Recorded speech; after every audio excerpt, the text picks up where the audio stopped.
Hello and welcome to the Womb-Centered Healing Podcast. I'm Salma Morningstar and I have Rocio with me here today. Thank you so much for joining me. And I would love for you to share a little bit more about your work. I know I learned that you do aquatic body work and in relation to womb-centered healing as well. So I'd love for you to share more about that. I do aquatic body work too, in case anyone didn't know that about me. So this is how we got connected. And so I'd love for you to share more about that and what womb-centered healing means to you. Hi, so thank you for inviting me, Sama, to participate and to share with you. So I've done a lot of aquatic body work, not a lot. I've applied several modalities with aquatic body work over the last couple of years. And aquatic body work is essentially taking someone back to remembering the cellular memory of what it was like to be in the amniotic fluid of our mothers, right? So I came across this particular path based on personal experiences that I was going through when I was delving deeper into my self-exploration, and I've been training with different folks from around the country with the creator of Watu that with Harold Dahl that created Watu. And it's been really powerful working with folks and seeing what emerges out of doing aquatic body work, and also what it means and it represents in their own life as they go through these experiences, and what gets unveiled and revealed as they go through these experiences in the water. A lot of people have regressive memories from going back into what it was like when they were inside of their mother's womb. There's been a lot of experiences with folks that also remember what their birth experience was like, where they actually viscerally remember what the birth experience was like. Even just recently, this past weekend, I held a sound bath, and there was about 3 people in that sound bath that remembered one, their birth story, but also remembering like them feeling, right, the cord around their neck and feeling that trigger memory come up for them again. So there's so many different experiences that happen when we start working with people in the water in this particular way. And what is really, you asked the question, what is womb-centered healing? I think womb-centered healing is remembering the pattern, or remembering the essence of where we come from, right? And how we gestated. What were those experiences and those memories of our mothers and our grandparents and the whole system that we come from? And how did that manifest into our reality in this lifetime, and how it continues to inform us? Because it is a memory. When we're working with water, when we're working with the memory of the womb, we're working beyond time and space, and we're working with a memory that's already there, that we have complete access to when we can come back to the body. So for me, the combination of water work and also connecting to like womb intelligence is remembering that visceral experience, or the memory and the intelligence that's already in our body, in our systems, in many ways. Yeah.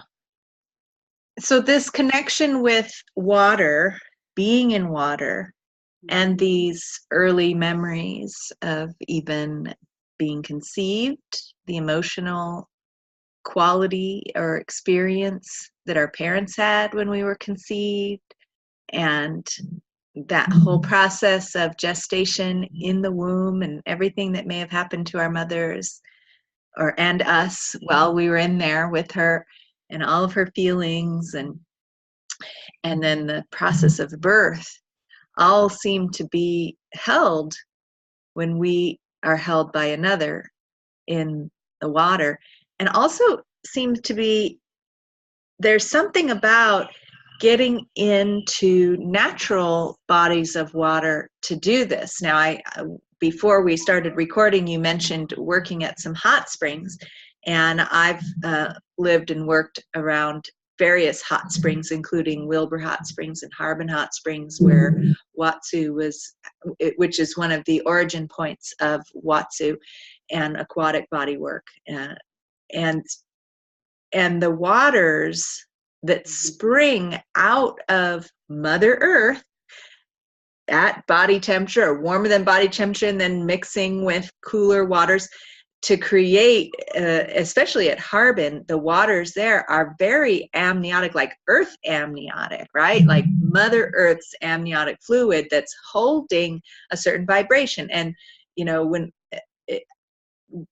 people who've studied the structures of water have demonstrated through, you know, microscopic photography that water holds memory of various things. So if you speak disparagingly to a bottle of water, and then right next to it another bottle of water you speak lovingly to, and then they take pictures microscopically of the structure of the water, it's two very different structures. And so this deep memory of being held in the belly of Mother Earth is what this water is transmitting to us. And then when it touches our bodies, when we submerge ourselves, that's why it's so medicinal to take the waters in these natural springs. Our bodies remember that the water in our bodies then is influenced by the water in the springs and takes on this other structure of being held in the belly of Mother Earth and being nourished, you know, and flowing freely, and all kinds of things. I'm sure we could say what this water, hot springs water, is transmitting to us.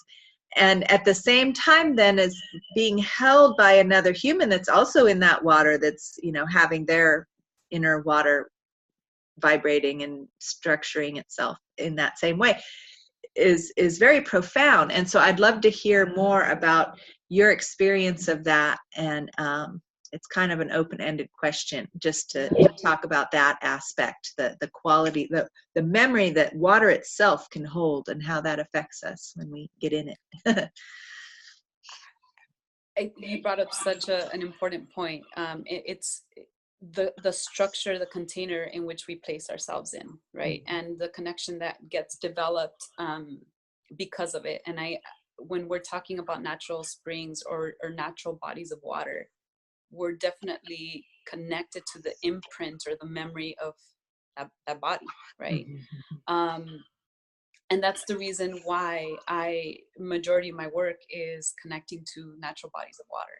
So for the most part, when I am able to take someone in the water, it's in a natural waterway. Because of that memory. There's so much that we as humans in this life, our trajectory can be so dense and can be very traumatic in nature. And part of the healing, I think, is that not only by being in body temperature water do we remember that state that we were most of integrity with ourselves and our spirit and our soul, irregardless of what was happening in our mother's womb, irregardless of what was happening in the lives of our parents, right? There was a part of us that was very integral and in essence. So we grow up throughout life navigating with these imprints unconsciously and not aware of how they're intermitting and projecting themselves out into our life, right? So when there is an opportunity to take someone in a natural body of water and we can remember what that essential state is, not only does it evoke that memory, that we understand, okay, what was possibly the pain or the trauma that happened also in conception or also in our mother's womb, but then we're receiving the memory of mother, of life, right? That is interjected into our nervous system, into the cells of our body, that's saying, but you know what, you're still held. And you know what, you could still heal. And this is how I'm holding you to remember how to trust life, even in the moments when you use on a very deep subconscious and cellular memory forgot for whatever experience it was that you went through. So definitely the body of water that we work with has a particular energy to it. The intention that we come into has another energy that's added to that.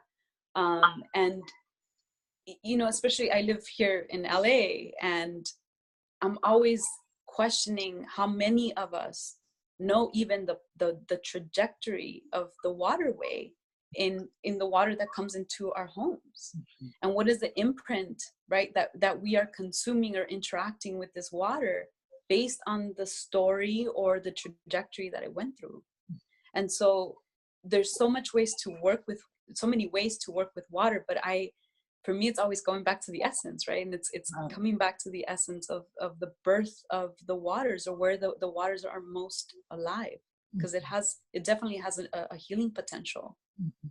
And it alchemizes, I feel, a lot quicker. Mhm. Mm-hmm. And so for you, where's the closest waters that you go to do this work? Yeah, so the closest hot springs are either in Ojai, which is still about an hour and a half away from LA, or Desert Hot Springs, which is near Palm Springs. It's another 2-hour drive from LA. The ocean is also here. I don't necessarily work in the ocean, but just the connection to getting people to connect to the most local waterways is really important. I live I grew up down the street from the Arroyo Seco, which is it's the pathway of basically the basin to what connects to the LA basin and the river. Mm-hmm. So I had all this innate connection to water since I was really young, but it's how are we reintroducing ourselves to those waterways and connecting to them, whether we're just sitting in it or we're bathing in it or we're having someone hold us in it, right? So there's so many different ways that we can connect to water and receive its potential. But I think going back to the holding of someone is so important, right? Because we do live in this world where we're constantly moving and individualizing ourselves, and especially in the context of this culture that we're living in, where there is a lot of isolation, allowing yourself to surrender to being held by someone else in that particular element is a type of nurturing that I think all of us need to continuously remember, because we're not here to live this life by ourselves. And we do need codependent relationships, right, to be able to survive and thrive with each other. We're not here isolated. So I think that's such a powerful experience, to be able to hold someone and allow them to nourish in that particular way. Yeah, and the thing that comes up for me as you're sharing about this gift of the essence in the water that we get submerged in, this reminder that we are being held, that's the first reason why we get in the water in the first place, right? And this arisal, when it arises that we remember some hidden trauma or pain, it's because we've submersed ourselves in this supportive, loving essence, nourishing essence of the water, and we're held in someone's loving, supportive arms, that wounding feels safe enough to emerge. The rest of the time we're walking around out there in the world, having to take care of ourselves, having to, armor ourselves in various situations. Usually those deeply hidden, vulnerable memories are in deep hiding. We've stuffed it down. We couldn't feel the feelings then. We were too small. We were vulnerable, and we didn't understand it. And so our subconscious, in order to take care of us, packages it away somewhere in our body. And that's how we, oftentimes that packaged away early traumatic experience becomes a chronic ailment or illness that, or a chronic emotional pattern, for example, that may or may not be the healthiest pattern all the time, or a chronic behavioral pattern that may or may not be the healthiest pattern, right? Or a proclivity, or even sometimes that becomes what some people call genetically inherited things, right? That you inherited this illness from your family. And I kind of feel like, well, genetics are always influenced heavily by our environmental experience. So even if I inherited, we can also inherit the environmental experience of our parents too. And so it seems like, and I feel this to be true, and I'd love to hear you talk about it with this deeply nourishing experience of aquatic bodywork, that we can sort of, that becomes the medicine, this new experience of being totally held and nourished by our environment. Suddenly all those genetic cells that believe that things are traumatic and you have to armor yourself and just keep retelling that story over and over again, that whole story gets disrupted. It's like, wait a second, you mean that's not true some of the time? You mean the truth is I am being held by this greater, and like you get a whole different experience, and that rewrites your genetic code right there in the water. And I'd love to hear about your personal experience with that, experience with your clients like that, where they just feel they've been rearranged and rewritten and their whole life starts to change. So much. Yeah. So much. As I was hearing you talk, I was going to share my personal experience, because there's a lot that has worked itself through and is still working itself through in my life in regards to that. There's an unveiling that happens with the water, and I think just you sharing the vulnerability can happen where it feels safe, right? If we don't feel safe, there's no expression, right? That deep subconscious pattern pain is not going to be so readily available or allowed to be expressed, because it's not safe. It'll only re-trigger the wounding. Mm-hmm. So I've seen this time and time again with people that I've worked with, and also the like I said, my own personal path. So there's been many experiences that I've had with this unveiling around the family system and the trauma, and also the hidden patterns that continue to get revealed in my personal life. Just very recently, my mother went through a facial paralysis, and it was caused by a virus. But for me, it's the deeper emotional pattern that has been running our life and her life for a long time, that suppresses the nervous system and immunity as well, right? And that's a lot of times where we look at things as very isolated, but they're not. There's a connection to something a lot deeper. And I remember this just happened last fall, and I remember I was having a dream around my mother unveiling her deeper fears and wounding of her life in this particular dream.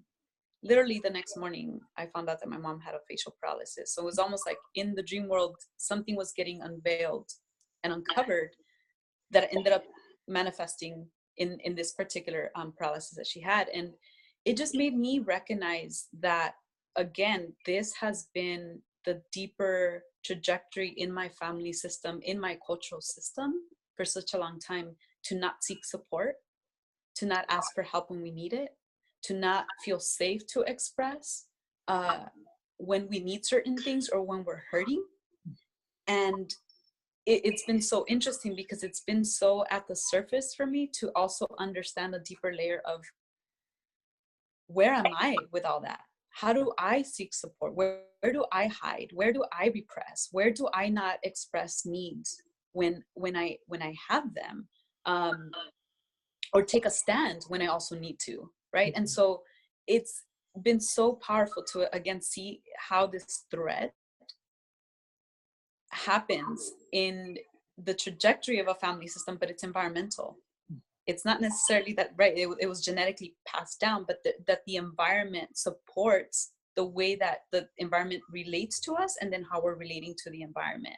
Mm-hmm. And, I understand my mother's story. I understand the strive and the struggles that, she has gone through. But for me, it was like this deeper unveiling that started catalyzing this whole other dynamic with my family, about sharing where we're at, what we need, communicating a lot more. And it hasn't been easy, but I realized that by her going through that catalyzed something so deep in me to do the deeper work for myself, because that's how we begin to change the system or the pattern in itself. And just because that became so apparent to me, I again, like I can't avoid it.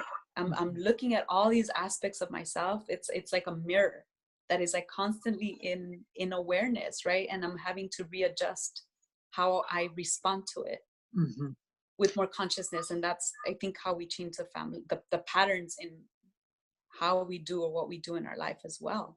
Right. And it's fascinating because it sounds to me like at the beginning when you were sharing about this, that you had this dream and then it turns out your mother was having this facial paralysis. It sounds like the dream was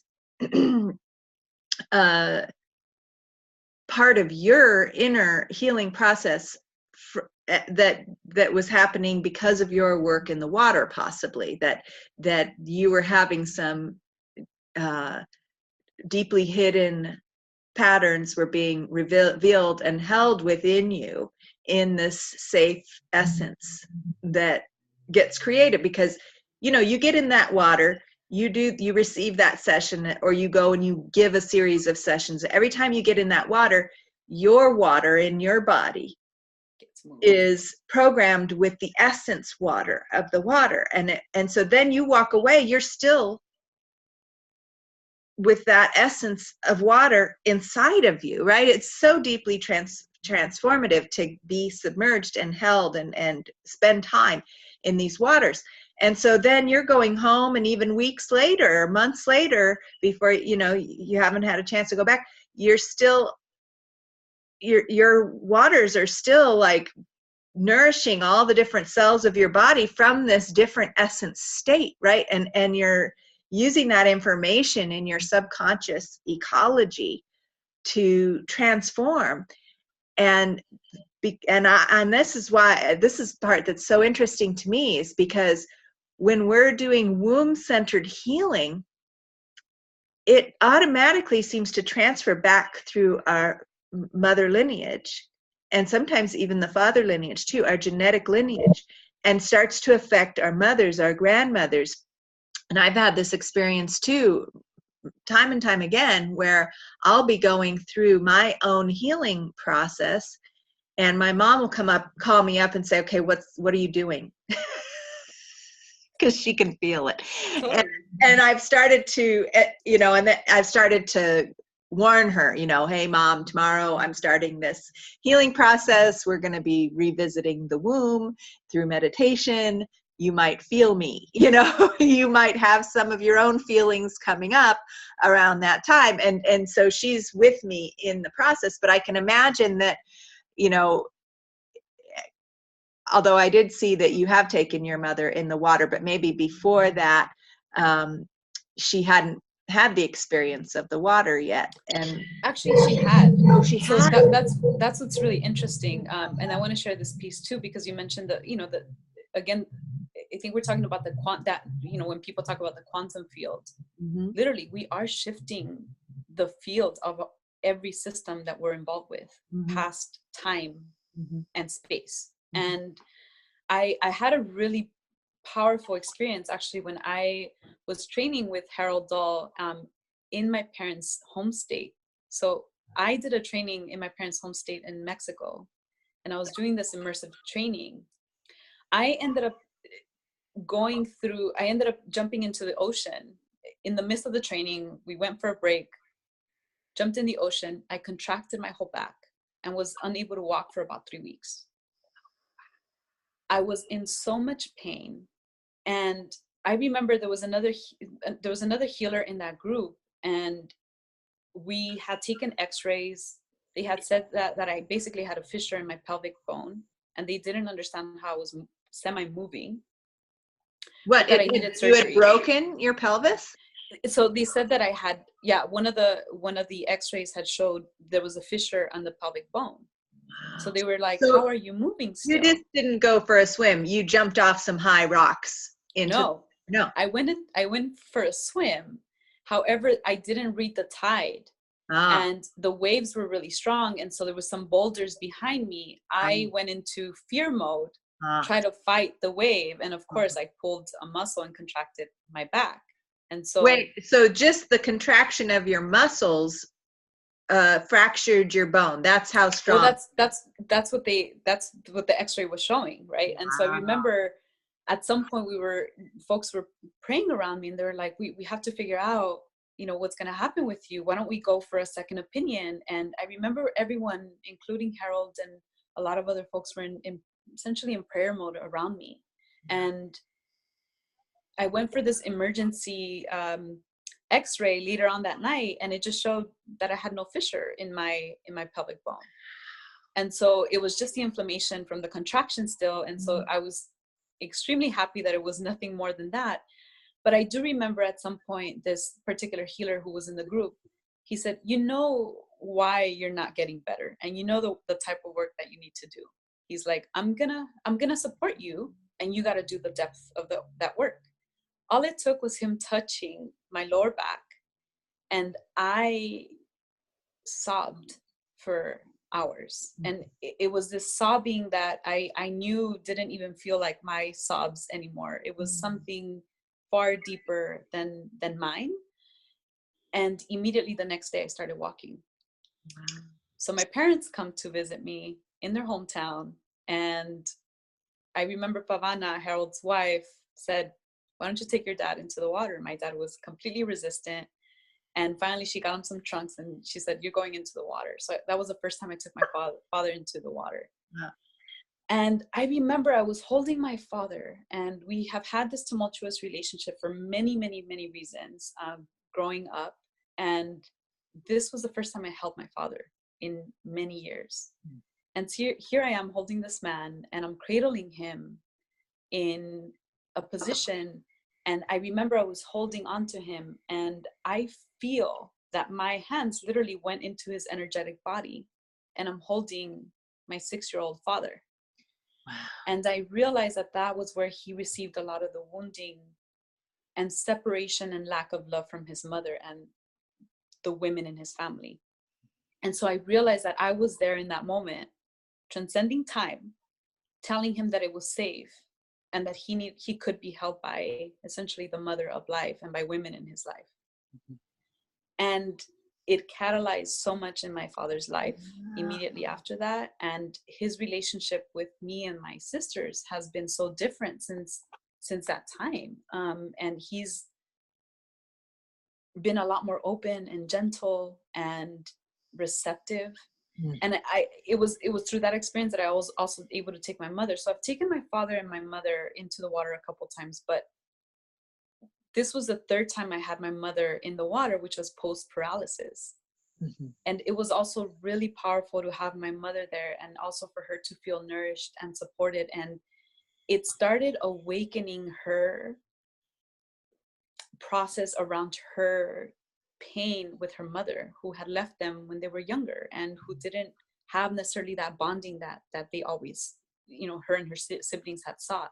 Mm-hmm. And so it's been really powerful seeing my mother kind of begin to uncover and to go back to those places that have felt really not empty, but where she needed most of that nourishment from her mother that she didn't necessarily receive. So it's been such a powerful experience in my own personal life with my family system.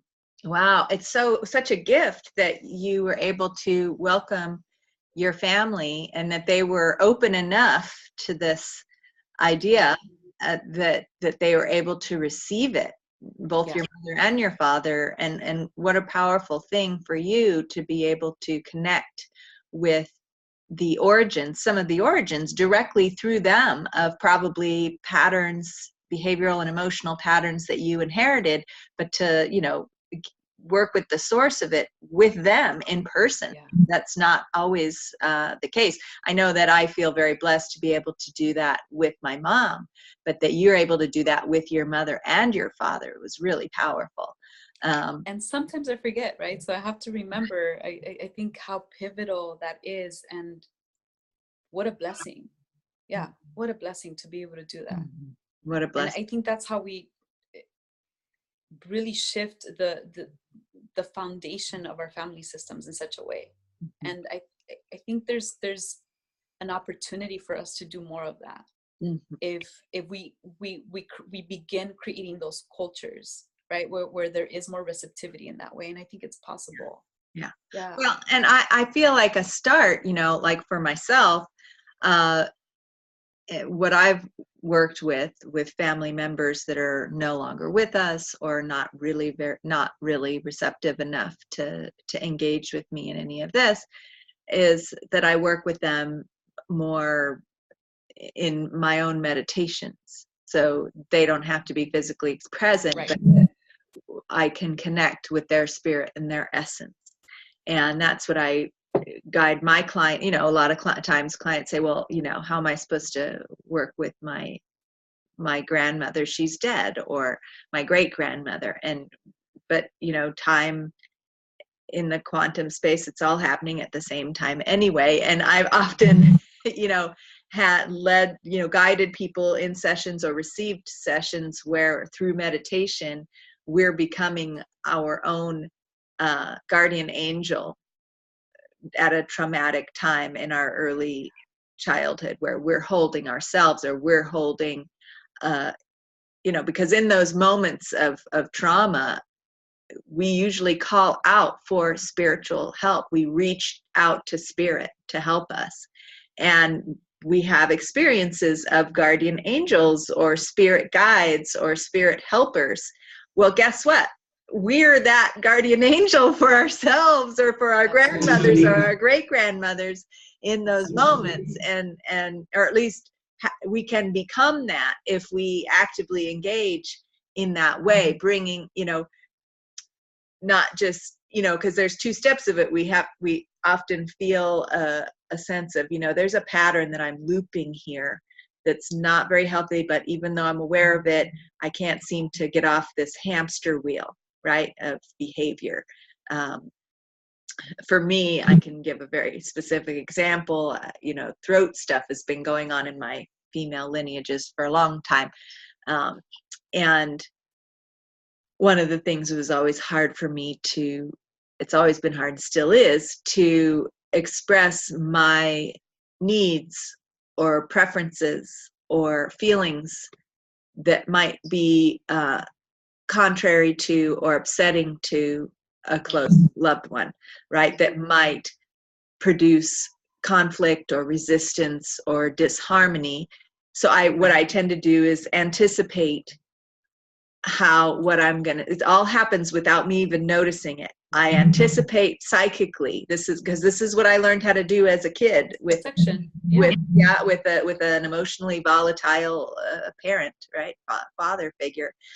Is I learned to use all my senses, my extrasensory perception, to psychically understand what mood they're in and how to behave with them in order to make sure they're happy, and that they're not going to have an outburst. Because so could be really the good girl, you know, based on not what I'm feeling or what I desire or what feels good to me or what I want, but based on somebody else's volatility and tendency towards outburst. And, you know, and so I've had to really work on that with my husband, who's a wonderful man and, you know, wants to receive what I'm saying. But as any human being, if, you know, there's going to be times, especially in a marriage, when I have to say something that's probably not going to go over real well with him, right? It's unavoidable.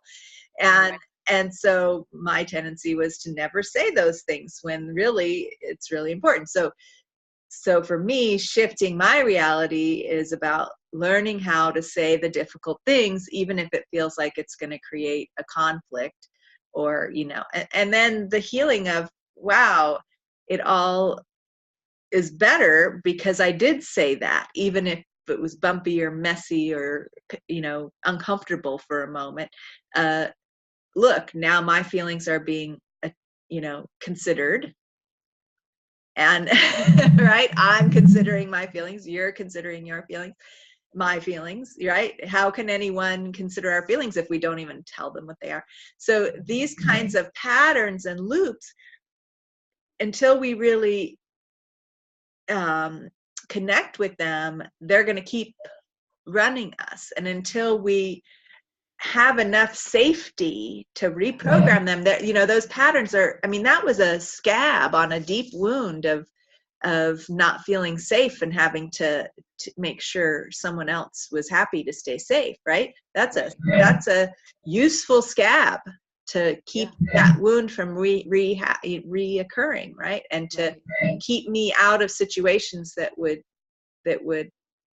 be that again. So it's only when I'm safe with someone who will consider my feelings that I can take the step to say, all right, maybe it is safe if I do tell my feelings, even if it feels a little uncomfortable, right? If I do speak my truth, even if they might not like it so much, right? That's okay now. So only then am I able to have a piece of that scab just fall off naturally, right? Totally. And so that reprogramming to get off of that hamster wheel of these loops that we keep repeating is really important. But it can be done, but it's very difficult and uncomfortable. And that's why getting into that water, getting back to that essence, can be so powerful in that moment when you're at the hot springs, and then you got to take it home, you know. you got to go home. I appreciate what you're saying, and I think this is so important in any personal transformation or development work or spiritual attunement that is happening in our lives, is that, again, the other side doesn't, what we're aiming towards the integrity of who we are, and getting to the other side of whatever that perceived wall is, the process doesn't always feel easy, right? And so even when we're looking at these patterns and recognizing them, we come to a point where the patterns outweigh the change and the shift that we need to go into, right? And at some point, it's like life is telling you, okay, either you find a safe space to do this, or sometimes life is so jolting where you just have to express, right? Like, even in your situation, it may not be necessarily always finding the place where you feel safe to express those needs. Sometimes it comes out in a way that it can be very brash and harsh, and it can feel like everything around you is falling apart and you're destroying everything around you. But again, there's so many different, I think, movements of how we're transforming and how we're responding to it. And sometimes it could be gentle, and there's times where it's very jolting.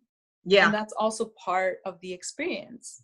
Well, and in the aquatic body work there, you know, sometimes it's just this exquisite stillness where you're just floating with the breath rising and falling in the water. And then sometimes you're under the water screaming and kicking, and the person's holding your feet and going like this, and the water's thrashing about, you know, and your body is getting to express something that it's never been safe to express, which is so transformative, right? I mean, yeah. Absolutely.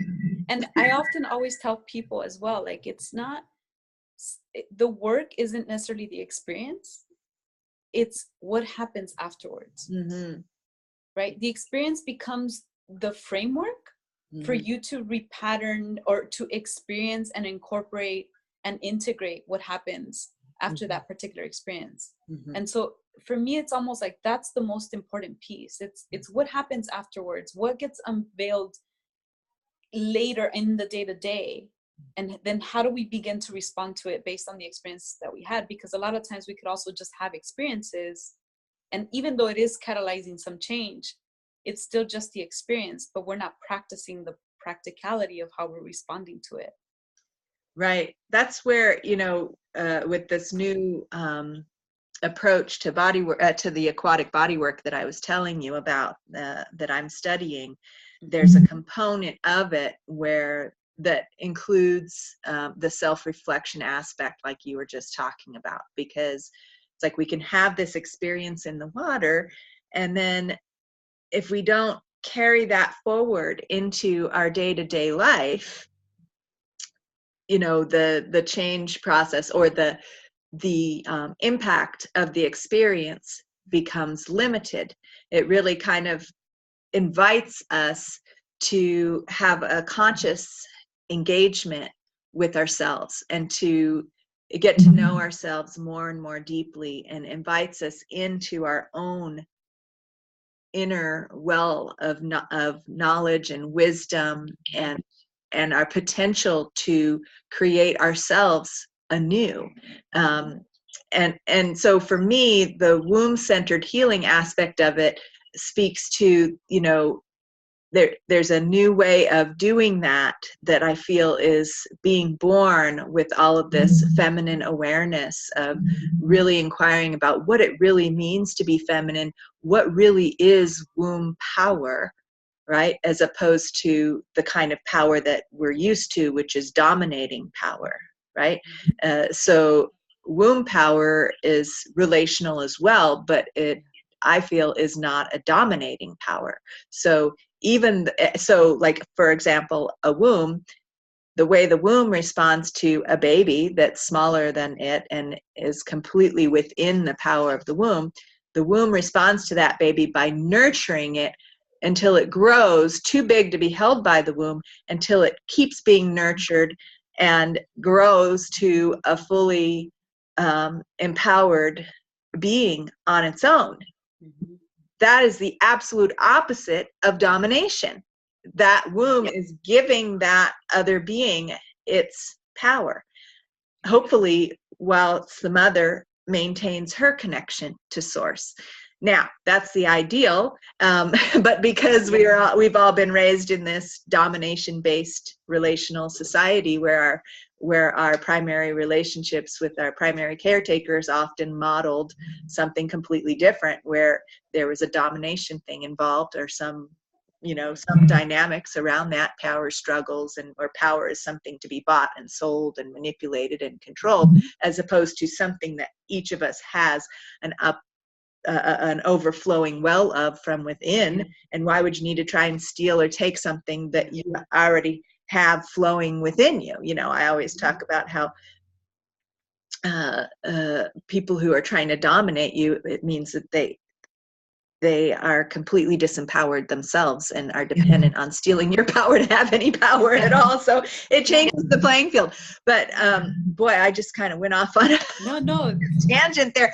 But just to bring it back to this approach to this kind of healing, this self-reflection, this engaging with knowing the self, coming from a womb-centered healing place is very different. A lot of early self-reflection and meditative growth and transformation practices were very penetrative and were about sort of tearing apart the ego structures and getting free of them and transcending your suffering. But that's a very up and out and escape kind of a way, and people end up, rewounding themselves with that all the time, and being rewounded by teachers and practitioners that are trying to tear apart and break down already broken people. And so instead of the womb-centered approach is to nourish, like we have in the water, where the water is this amniotic nourishment that's giving your body this experience of what would it be like to return to your essence. And then from that deep well of inner nourishment, allowing the insights to arise. So a lot of the time in my process, and I wonder if you feel the same way, I won't be like scrutinizing it at all. There's no scrutiny involved anymore. There's more of a holding of a mysterious process that's often happening in the dark, that I don't need to be conscious of every little thing or articulate every little thing that's going on. Instead, there's this transformation that I can feel happening, kind of like something kicking inside my belly, right? Or, sometimes I feel it more strongly than others. And then lo and behold, things are changing around me. The way people respond to me, the way my husband responds to me, the way I respond. Suddenly I'm saying things differently or doing things differently or having new inspirations or different creative capacities. And so I just want to mention that because it seems important to emphasize that, this is a different approach to healing altogether. And if people have had wounding from sort of the more authoritarian, the teacher knows and is going to tear apart your system so that they can give you their system, and then you have to build, there's that idea that you have to be disciplined and you have to do these practices this many times a day, and if it's going to have any effect, and you have to listen to the teacher and do what they say, that kind of approach. And then there's this holding approach, which is totally different. So I'd love to hear what you have to say about that. Wow, so beautiful. I mean, thank you for that whole expression of it, because I think there is that emergence happening as a holding also to this other system that we've grown up in and have navigated through. And so I almost feel like that's the completion of the cycle. It's the feminine model, and in some ways is rising to hold that balance in a particular way, and to create harmony once again. Mm-hmm. So we're in such a pivotal crux, and there's so much that you mentioned about this holding of the intelligence of the womb and that experience. And I think when we can understand how important it is to understand the natural cycles of life, right? It's really about going back to the natural cycles of life and looking at this body wisdom, or this feminine wisdom, and seeing just naturally what the body is doing to create life, right? Then we can symbolically also understand how that applies to our life. Mm-hmm. If we look at it symbolically as well, it's a mother is holding a child and nourishing the child in her womb to prepare it, like you said, right, until it's able enough to be able to birth into this life. Mm-hmm. But only to give life and to allow the human being to be again in this amniotic fluid of this world. Mm-hmm. So essentially we're held by the mother womb again, and we're living this life experience until the end of our cycle and getting birth into whatever next cycle is that we don't necessarily understand. Mm-hmm. But essentially our life is that we're being held by the amniotic fluid of this life. And everything that is happening in our world, that's why it's not so disconnected. And that's the reason why the world Earth is majority water. The waterways are what connects land masses in the spectrum, and what happens in one place has an effect on us because the water is a connected force, or we're surrounded by water in another state, right? Which is air and clouds that form above us. So we're constantly in this memory. Mm-hmm. And so how do we continue to understand how sacred I think those processes are of nurturing someone in the womb, and understanding what that process is, and understanding what this process of life is, as we're also becoming more aware and in tune with those movements of life that are not necessarily so easy. But I've realized that in my life, and the more that I work with water, and I feel like water is such a path. It's a path, right? If you're connected to water, it's a particular path, just like, fire medicine or earth medicine has been a path for many folks as well. It unveils so much to you, but I feel like what water is coming to show us in this life, this is the element that is showing up right now to teach us fluidity and surrender.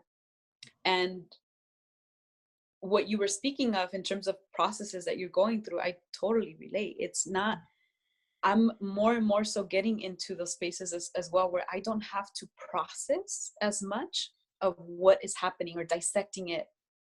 I'm just feeling what it is. Mm-hmm. I'm just allowing the wave of that process to be what it is, and constantly surrendering to it, even though there's moments where I don't surrender and I want to fight it and I want to understand it and I want to stop it, right? But there more and more so, like what I feel life continues to give me and what water continues to teach me is surrender to those states, because that's the creative flow.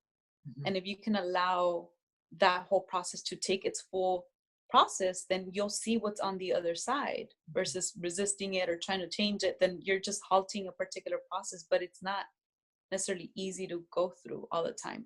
Mm-hmm. But it brings you into such an internal state of self-awareness. I mean, submerging yourself in water is viscerally the one experience or modality that immediately takes you internal. Once your ears are under that water, you're not hearing what is outside of you. It takes you, it attunes you deeply into what's happening in your heart, what's happening in your body, where is your mind at, right? And so it begins this inner dialogue in such a profound way that I haven't really found with a lot of other modalities. And the reason why I share this is, I mean, I was in bouts of silence for 50 days. I was in bouts of silence for 21 days. I understand what those experiences took, like where they took me, right? And having this understanding with the more subtle aspects of myself. And it took me that long to get into those states. But once I discovered water, I realized that it was a direct doorway. We don't have to do so much. It's just one experience can take you there immediately. And it can, again, just rewire you in such a profound way. And it doesn't take that much compared to other experiences. So yes, this womb-centered experience, this womb-centered healing paradigm, I think is what is emerging, and it's emerging also naturally, where the collective wisdom that is coming up that is showing up because of that is so powerful right now. And it's coming with a deep message, and we just have to continue embracing that and surrendering to that and sharing that as much as possible.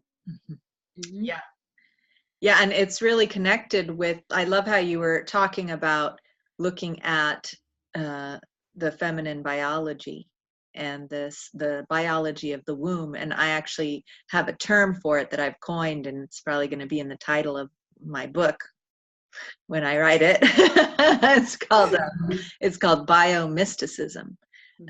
That the way that you talked about looking at how the womb nourishes another being and all the different biological aspects of it, and even even a bit more so the biology of the womb at other times, because we spend more time not having babies, hopefully, than we do having babies, and so the womb has all kinds of cycles and things that go on when it's not gestating a baby that are also wonderfully symbolic and can be guides and even diagnostic for us as far as what's going on emotionally. If we have hidden patterns that are going on or hidden needs that we haven't discovered yet, we can look to our menstrual cycles, as a clue of, what might I need. And so that's a big part of the womb-centered healing work for me, is really looking at that and what we understand about men's biology, which we're still discovering. We're still recovering from the secrecy and the dismantling of, and violent suppression of a lot of the wisdom that we've held and that we've discovered. The wisdom of the midwives and the wise women and all of that has been violently suppressed for many thousands of years. And so but it's still there. It's in our bones. It's in our DNA, and we're remembering it together through, still lineages that still have some of that intact, right? Like I just interviewed a wonderful guest speaker this morning who is a doula in India, and was talking about how postpartum doulas don't quite have very much work yet, but unfortunately they probably will have more to do soon, because she's probably saying she's the last generation that got to experience the intact family structure that cares for women throughout the whole birth process in an effective and nurturing way. That's just intrinsic in the whole society, regardless of financial means,